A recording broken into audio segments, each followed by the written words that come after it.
Shalom Yasharala, this your brother Dawada, coming back at you with this here truth again. First and foremost, I want to give all praise, honor, and glory to Yahweh, Bahashim, Yahushua, Bahashim, Rakah Kodash. Double honors to the apostles and the elders of Great Millstone that taught us this truth and I rule well. A salutation and much love for you, Aki, I'm pushing this truth and sincerity over the four corners of the earth and enduring afflictions to feed and edify the elect.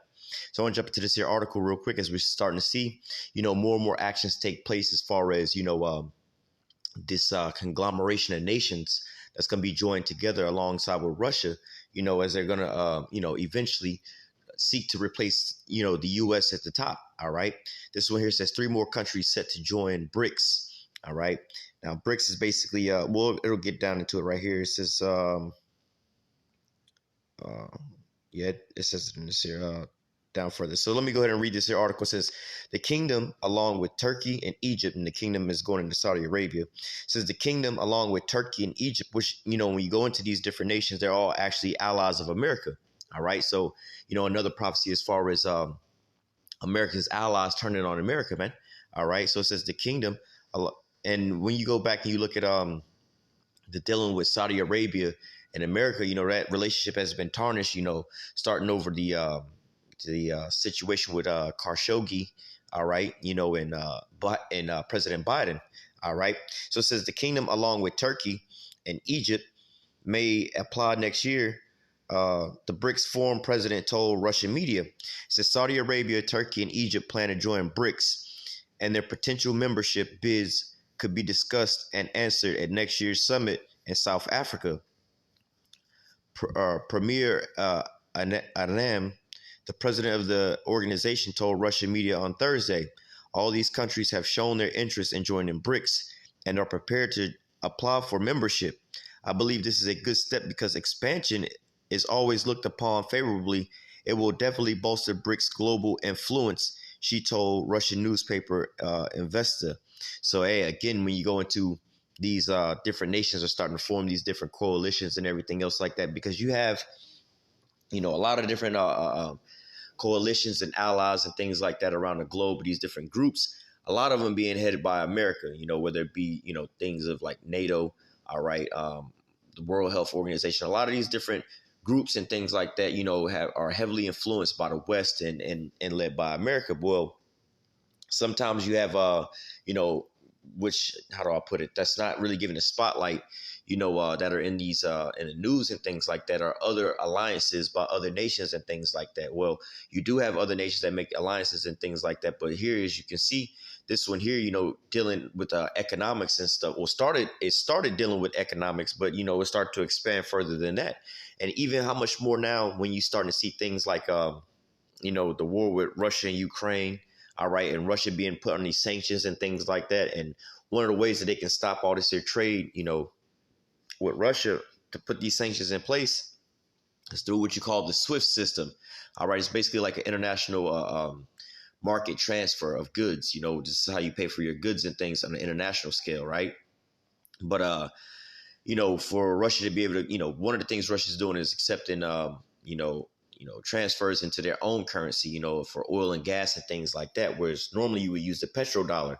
All right. And one of the other ways they can get away from these sanctions is if they have a backdoor platform to be able to buy or sell on, i.e. the BRICS nations. All right. Now, this group is getting stronger and stronger and stronger. And when you look at the members in there, none of them are really looking at America favorably right about now. And even the allies that are of America that are joining right now are getting a different type of, a different type of taste in their mouth dealing with America. All right. They're not so fond of being allies with them no more.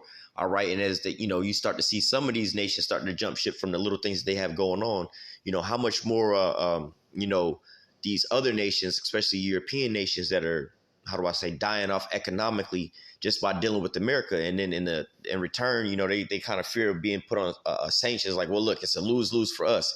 If we don't trade with Russia, we're going to slowly but surely lose everything. And if we do trade with Russia, then America going to put sanctions on us and then we'll still won't be able to trade with them. So, hey, we need some kind of backdoor deal. Well, hey, one day it might pop up into their minds, hey, we can also join this here BRICS nation. So even if America do sanction us, we got somewhere else to go shop with. Let's just say, for instance, there is a, give you an example. Let's say you go to the dollar store and then you get the general dollar store, right? You get banned from going to the general dollar store. It's like, no problem. I can go to Family Dollar. I'm going to another dollar store just because one shut me down. Hey, there's always another one I can go to. But if there's only one store that you go to, you kind of need that one store to be able to depend on. It says the BRICS nation, Brazil, Russia, India, China, and South Africa account for over 40% of the global population. All right, nearly a quarter of the world's GDP. The bloc stated proposed included promoting peace, security, development, cooperation globally, and contributing to the development of humanity. So, like I said beforehand, it was strictly economics, but now they're starting to expand. Their the ties that this here group has. It says Anand said that the issue of expansion raised during the year's BRICS summit, which took place in late June in Beijing. The BRICS forum president said that she hopes that the ascension of Saudi Arabia, Turkey, and Egypt will not take much time, given that they are already engaged in the process, though doubts that all three will join the alliance at the same time. So as you already see, it's not that they just, we thinking about it, we may or we may not. No, they actually in the process of doing these things, man. All right. And how do you think America's going to react to these things, man? And they really pretty much between a rock and a hard spot. They already tried threatening Turkey with these sanctions over the S-400, but Turkey said we don't give a damn, man. What do you like? We not in a lose-lose situation with you. You in a lose-lose situation with us. You can sanction us. You can kick us out of NATO and everything else like that. Well, I mean, we can always join up with Russia. You're gonna kick us out of the F-35 program. Well, we got these S-400s. I'm pretty sure Russia will sell us planes as well too. No big deal. I mean, we're not really looking at fighting them. If anything, we're gonna be there to protect them and fight with you. All right, Saudi Arabia, America cut them off. They are already hard and pressed. Look at your fuel prices right now, man. You're already hard pressed for gas and everything else like that. You've pissed off Iran, all right, which they talk about joining as well. You've been pissed them off, all right. You pissed off Venezuela by trying to steal their country. Now you're trying to piss off Saudi Arabia, all right. This, and then you wonder why things is getting tough economically around the globe right now, man. All right, your own plans, your own plots is turning your friends into enemies. All right. It says, I hope these countries will join BRICS quite shortly, as all the representatives of the core members are interested in an expansion. So it will come very soon, Anand added. The news of the three nations plan to join BRICS come after Iran and Argentina officially applied for membership in late June, with Iran Foreign Minister spokesman Saeed touting the bloc as a very creative mechanism with broad aspects. So as you see, these nations are planning and plotting, on, how do I say, replacing America, all right, as the so-called backbone of a lot of different systems, all right. Once America is gone, how do we, prepare ourselves, all right. Let me read this, Obadiah 1:1. It says, the vision of Obadiah, thus say Yahweh power concerning Edom. We have heard a rumor from Yahweh, and an ambassador is sent among the heathen. Arise ye, and let us rise up against her in battle. Behold, I have made thee small among the heathen, thou art greatly despised. So right now, wars don't necessarily just start with gunfire and everything else like that, So let's just say if America is about to go to war, one of the things that they want to secure is a unlimited fuel supply. It's no point having the most military equipment on the battlefield if you can't gas it up, man. You can have all the best fighter jets in the whole world, best warships and everything. If you ain't got no gas for them bad boys, they just sitting ducks. You could think about it. I got the fastest race car at the whole damn racetrack. Well, if you ain't got no gas, you ain't beating nobody. So hey, you have to secure these things first and foremost, man. You have to be able to secure lifelines, food supplies, and things like that. Well, it's not looking so good for America as they're trying to prepare for war and everything else like that. But as you see, Russia with these other nations, they're securing these backbone deals with everything else like that, man. Making sure they can still trade, making sure they can still have allies, making sure they have all these different things. With all these sanctions that America in the West is putting on Russia, all right, all it's doing is crumbling the Western's economies, man, and strengthening Russia's at the same time, man. So as we're getting closer and closer to World War III. Hey, Russia's making more and more money, whereas America is losing, not just America, but their allies are also losing money. All right. Let me jump down to verse 7. It says, going back to verse 2, it says, behold, I've made thee small among the heathen, thou art greatly despised. And like I said, man, that's leaving a bad taste into these other nations' mouth when they're dealing and speaking about America right now, man. How do you think Germany and other places in Europe feel right about now? Well, how do you feel about America, man? Because these motherfuckers over here got us going into Ukraine, man. We ain't got enough energy over here. We can't even buy from Russia right now, man. This I don't know what we gonna do, but we're gonna have to do something quick. I don't. Oh, the U.S. president is speaking on the news, bro. We really don't want to hear what he got to say, because every time he starts speaking, things go bad for our economy and things like that. So right now, America's being greatly despised by their own allies, and how much more the rest of their enemies, man. All right. Verse 7 says, all the men of thy confederacy have brought thee even to the border. The men that were at peace with thee have deceived thee and prevailed against thee.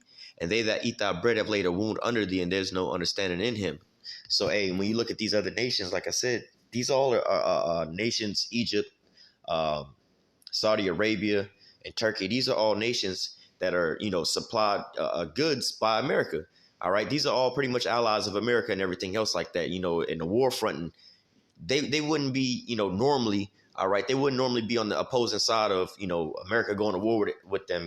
For one, America supplies them with military goods and everything else like that. Not just that, economic trade and everything else. Well, not necessarily trade, but economic, not to say handouts, but legs up into, into certain things, man. All right, they make things happen for these different nations. Saudi Arabia's military wouldn't be shit without America's aid. I believe it was Donald Trump who threatened them. And it was like, look, if we pull away our military aid from Saudi Arabia, they'll fall in a week or two. All right. But guess what? Now they got somebody else that's supplying them right about now, man. So these other nations are able to make these here deals because why? It's like, hey, well, what y'all going to do? Y'all going to leave us out to dry? All right. So it says, all the men of thy confederacy have brought thee even to the border. The men that were at peace with thee have deceived thee and prevailed against thee. And they that eat thy bread, all right, because you supply them with, certain necessities. And they that eat thy bread have laid a wound under thee. All right. And part of that wound is what? Doing these backdoor deals with Russia and them, or doing deals with your enemies. Because, hey, you look at the BRICS nations. All right. 3 of America's top enemies are in that coalition. All right. You have Russia as being the main one. All right. China being another one. And Iran looking to join as another one, man. All right. And now guess what? You got, let me finish this off. It says, there's no understanding in him. Let me read this next precept. And where was it at? Oh, okay. Well, I could read this first, because I was going to say, when you look at these nations, all right, let me read this first. Psalms 2 and 1, it says, why do the heathens rage and the people imagine a vain thing? Let me read in the NLT. It says, why are the nations so angry? Why do they waste their time with futile plans? All right. And so this is what they have going on. Let me read verse 2. It says, the kings set themselves and the rulers take counsel together against Yahweh and his anointing, saying, let us break their bands asunder and cast away their cords from us. All right. So as you see, they're jockeying for position to replace America, as they're starting to notice that America is, they stumbling on their feet. It's like a boxer. You see them about to lose their legs and they about to fall. This is what these nations are sizing America up for right now, man. All right. Planning on that replacement of them. All right, on the world stage. So what you start to see these nations, and again, like I was about to speak on, when you look at these nations that are making up the BRICS nations, all right, you have like major players in there. All right, let's go ahead and grab this up, and as we go into this, I will speak on it. This is Ezekiel 38. Let me start at the top. It says, and the word of Yahweh came unto me, saying, son of man, set thy face against Gog, the land of Magog, the chief prince of Meshach and Tubal, and prophesy against them, speaking towards Russia. And say, thus saith Yahweh power, behold, I am against thee, O Gog, the chief prince of Meshach and Tubal, and I will turn thee back and put hooks into thy jaws, and I will bring thee forth, and all thy army, horses and horsemen, all them clothed with all sorts of armor, even a great company with bucklers and shields, all them handling swords. Persia, which is Iran, which is in the mix, and we'll speak about them shortly. Ethiopia, Libya, with them, and all of them with shields and helmet. Gomer and all of his bands, Tomargah of the north quarters, and all his bands and many people with thee. All right, and also speaking, in the area of Turkey, it says, be thou prepared and prepare for thyself, thou and all thy company that are assembled unto thee, and be thou a guard unto them. So as we see, how you call them, Russia have been sending, military aid, all right, military equipment to, the likes of, Syria, also not Saudi Arabia, Syria, Turkey, all right, hell, even Venezuela, all right, but nevertheless, the point is that Russia's being a guard to a lot of these weaker nations, all right, of military arms, man. All right, supplying them with goods, man. All right, and everything else like that. So again, like speaking on the Turkey deal, and even now with the Saudi Arabia deal, if they want to, I remember, like I said, Donald Trump making a statement about, hey, if y'all turn y'all back on us, we'll just pull our military aid and y'all will fall in a week. All right, well, what good is that going to do if as soon as y'all pull y'all aid, Russia sweeps in, and now Russia got another ally. Now they're equipped with Russian equipment. All right, same with Turkey, man. All right, Turkey's already picked up those S-400s. So what do you really? You can't fly over there and just bomb them like that, like you think that you can nowadays, man. So Russia now being a guard, militarily wise, man. All right, now they can also supply them with what? Fuel and everything else like that, natural gas and things like this. Now you also have other countries like Iran that's jumping on board that can also supply as or Iran and Saudi Arabia that can start supplying fuel to these other nations and oil and everything else like that, man. These are oil giants, man. All right. And then you got China that's, dealing with the economics and then also regular trade, man. So as you can see, as we was reading also in Psalms 2, out of the heathen rage and imagine a vain thing, they're making these futile plans, these plans of what? Replacing America and the West in their systems, man. All right. So as we see all these different things, as we getting prepared into World War III, it looks like before we get to the starting line, all right, all of America's allies are going to pretty much leave them out to dry. Whereas, Russia is stacking up allies on their side, man. All right. So we see all these things coming to play, coming into, to make the bigger picture, more apparent, man. All right. This is not looking too good for America and their allies right about now, man. All right. Their own plans, their own counsel is casting them down. All right. But I'm going to go ahead and close out with that. Lord willing, the elect was edified with this here lesson. Until next time, I say, call halal Yahweh, Bahashim, Yahweh Shah, Bahashim, Rakakwadash. Double honors to the apostles and the elders, a great millstone that taught us this truth and rule well. And citation and much love for you. I can pushing this truth and sincerity over the four corners of the earth and enduring afflictions to feed and edify the elect. Till next time, I say, stay strong. Shalom.